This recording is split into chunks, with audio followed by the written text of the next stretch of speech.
নমস্কার দর্শক বন্ধুরা, এই মুহূর্তে 6টি সবথেকে গুরুত্বপূর্ণ খবর আপনাদের সামনে তুলে ধরছি। তাই আপনাদেরকে অনুরোধ, ধৈর্য ধরে পুরো ভিডিওটি অবশ্যই দেখুন। প্রত্যেকটি খবর খুবই গুরুত্বপূর্ণ।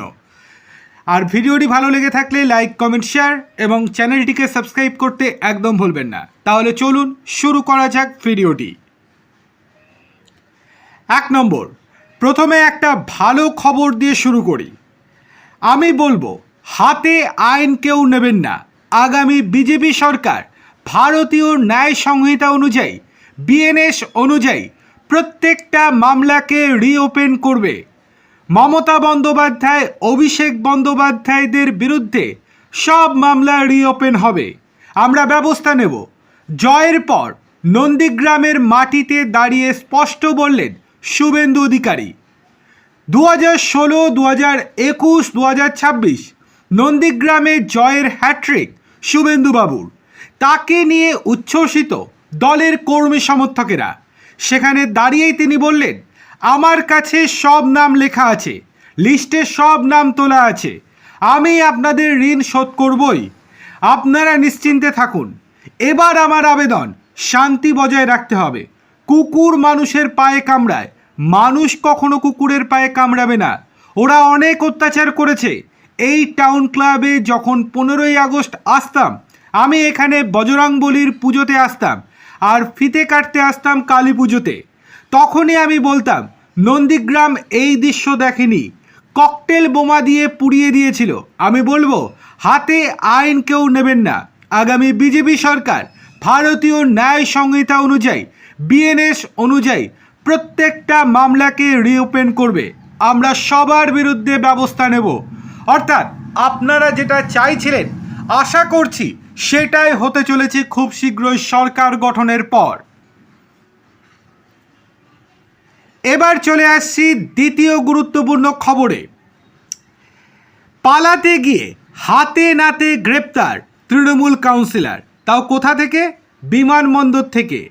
কলকাতা বিমানবন্দরে আগ্নেয়াস্ত্রের ম্যাগাজিন ও গুলি সহ গ্রেপ্তার পূজালী পুরসভার 14 নম্বর ওয়ার্ডের তৃণমূল কাউন্সিলর আমিরুল শেখ ইসলাম।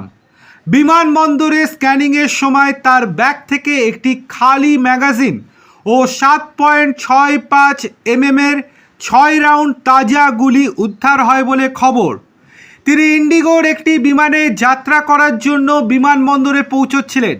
সিআইএসএফ সূত্রের খবর, জিজ্ঞাসাবাদের সময় ওই কাউন্সিলর দাবি করেন যে তার কাছে বৈধ লাইসেন্স রয়েছে, সেই কারণে তাকে প্রয়োজনীয় নথি জমা দেওয়ার সুযোগ দেওয়া হয়। কিন্তু পরে তিনি কোনো বৈধ লাইসেন্স বা নথি দেখাতে পারেননি বলে অভিযোগ। এরপরই এনএসসিবিআই এয়ারপোর্ট থানায় আর্মস অ্যাক্টে মামলা রুজু হয়। পুলিশ ইতিমধ্যেই তাকে গ্রেপ্তার করেছে। চলে আসছি তৃতীয় গুরুত্বপূর্ণ খবরে। এবার গেল আইপ্যাকে আর ভরসা নেই। পশ্চিমবঙ্গ তামিলনাড়ু বিধানসভা নির্বাচনে ভরাডুবির পরই বড় সিদ্ধান্ত। আইপ্যাকের সঙ্গে চুক্তি বাতিল করার পথে সমাজবাদী পার্টি। আইপ্যাককে দিয়ে আর ভোটে কাজ করানো হবে না বলে সাফ জানালো অখিলেশ যাদবের দল। আগামী বছর উত্তরপ্রদেশে বিধানসভা নির্বাচন। 2027 সালের নির্বাচনের কথা মাথায় রেখে গত বছর অর্থাৎ 2025 সালে সমাজবাদী পার্টিও আইপ্যাকের সঙ্গে চুক্তি করেছিল। চুক্তি কেনই বা করবে না, মমতার ভাই তো। যাই হোক, কেন চুক্তি বাতিল? সমাজবাদী পার্টি সূত্রের খবর, পশ্চিমবঙ্গ বিধানসভা নির্বাচনে তৃণমূল কংগ্রেস ধরাশায়ী হওয়ার পর আইপ্যাকের ওপর বিধানসভা নির্বাচনের দায়িত্ব ছাড়তে নারাজ সমাজবাদী পার্টির শীর্ষ নেতৃত্বের একাংশ। এই বিষয়ে ইতিমধ্যেই অখিলেশ যাদবের সঙ্গে নেতাদের কথা হয়েছে বলে সূত্রের খবর। পাশাপাশি আইপ্যাক ডিরেক্টর ভিনেশ চান্ডালের গ্রেপ্তার হওয়া, বাংলার গরু পাচার মামলায় প্রতীক জৈন সহ বাকিদের ইডির তলব, এই সমস্ত ঘটনায় তৈরি হওয়া আইনি জটিলতার কারণে আরও সতর্ক অবস্থান নিচ্ছে সমাজবাদী পার্টি। তারা আর আইপ্যাকের কাঁধে বিধানসভা নির্বাচনের দায়িত্ব ছাড়তে নারাজ অখিলেশের দল। বলে রাখা ভালো, এখন আর কোনো রাজ্যেই ভোট করানোর দায়িত্বে থাকবে না আইপ্যাক। অর্থাৎ আইপ্যাকের খেলা শেষ। বেশ ভালোই টাকা ইনকামের পথ বের করে নিয়েছিল, কিন্তু পুরোটাই জল ঢেলে দিল প্রত্যেকটা পার্টি।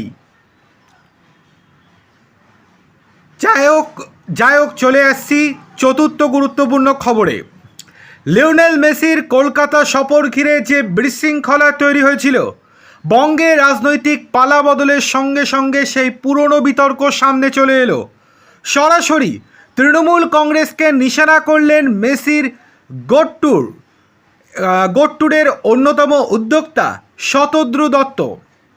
বাংলার ভোটে মমতা বন্দ্যোপাধ্যায়ের সরকার ক্ষমতাচ্যুত হওয়ার পরে সমাজ মাধ্যমে একগুচ্ছ বিস্ফোরক পোস্ট করে শতদ্রুর মোদ্দা দাবি তার 3 বছরের পরিশ্রম নষ্ট করেছে এই তৃণমূল সরকার, যে কারণে 100 কোটি টাকার মানহানির মামলা করা হবে তৃণমূলের বিরুদ্ধে, বলতে গেলে মমতা বন্দ্যোপাধ্যায়ের বিরুদ্ধে।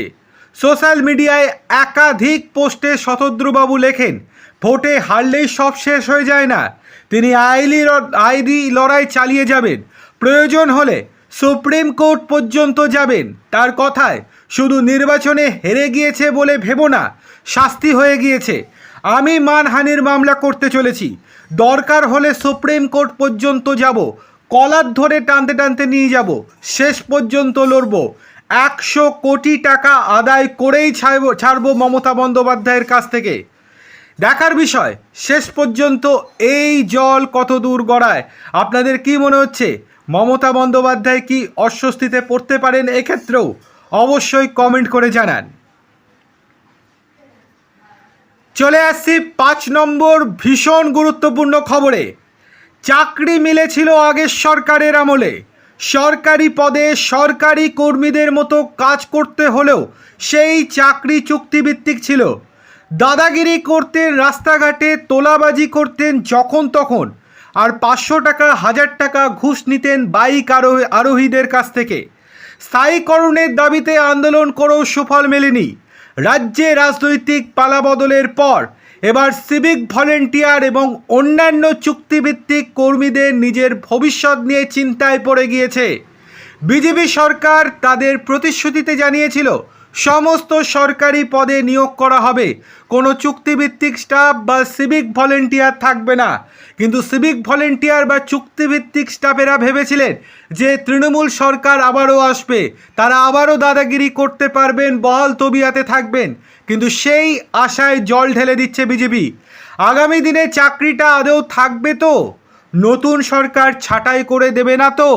প্রশ্ন ঘোরাফেরা করছে অস্থায়ী কর্মীদের হোয়াটসঅ্যাপ গ্রুপে, সিভিক ভলেন্টিয়ারদের হোয়াটসঅ্যাপ গ্রুপে। যে রকমভাবে ছুরি ঘোরাতো সাধারণ মানুষদের ওপরে, অফিসে গেলে চুক্তিভিত্তিক কর্মীরা বলতো এখন নয় অন্যদিন আসুন, এবার তাদের মজা দেখানোর পালা। এই মুহূর্তে রাজ্যের সরকারি চাকরিতে শূন্যপদ প্রায় 6 লক্ষ। গ্রুপ এ, বি, সি এবং ডি গ্রুপ স্তরের কর্মী মিলিয়ে এই মুহূর্তে কর্মী সংখ্যা দাঁড়িয়েছে মাত্র 3,17,000-এ, যার ফলে প্রশাসনিক কাজকর্ম চালাতে ভরসা করতে হয় এই চুক্তিভিত্তিক কর্মীদের ওপর। রাজ্যের প্রায় সমস্ত সরকারি অফিসে ডেটা এন্ট্রি অপারেটর, পিওন সহ বিভিন্ন পদে অস্থায়ী কর্মীরা বসে। এমনকি আইন শৃঙ্খলা রক্ষা বা ট্রাফিক নিয়ন্ত্রণের কাজ যে সিভিক ভলেন্টিয়ারদের হাতে, তারাও অস্থায়ী কর্মী। সব মিলিয়ে সংখ্যাটা 5 লক্ষ। তৃণমূলের আমলে এই সর্বস্তরের কর্মীরাই স্থায়ীকরণের দাবিতে আন্দোলন করেছেন। সেই সময় মমতা বন্দ্যোপাধ্যায় একটি বিজ্ঞপ্তি জারি করে জানিয়েছিল এই অস্থায়ী কর্মীরা 60 বছর বয়স পর্যন্ত নিজ পদে বহাল তবিয়াতে থাকবেন, তাদের চাকরি কেউ কেড়ে নেবে না। অবসরের পর তাদের নামমাত্র অবসরকালীন সুবিধা দেওয়ার কথাও ঘোষণা করা হয়। সমস্যা হলো, রাজ্যের নবনির্বাচিত বিজেপি সরকারের ইস্তেহারেই পরিষ্কার বলা আছে ক্ষমতায় এলে সব সরকারি চাকরির শূন্যপদ পূরণ করা হবে। তাছাড়া আগের সরকারের আমলে যে অস্থায়ী কর্মীদের নিয়োগ করা হয়েছে, তাদের এই সরকার যে বিশেষ পছন্দ করছে না সেটা ইতিমধ্যে স্পষ্ট হয়ে গিয়েছে। সরকার গঠনের পর খুব শীঘ্রই সিভিক ভলেন্টিয়ারদের এবং অস্থায়ী চুক্তিভিত্তিক কর্মীদের ছাঁটাই করে দিতে চলেছে বিজেপি সরকার। যাই হোক, চলে আসছি শেষ গুরুত্বপূর্ণ খবরে। আজকের বিকেলবেলাতেই অমিত শাহজি আসছেন, ওড়িশার মুখ্যমন্ত্রীও আসছেন। তারাই আজকে বৈঠক করবেন এবং সিদ্ধান্ত নেবেন যে বাংলার পরবর্তী মুখ্যমন্ত্রী কে হবেন।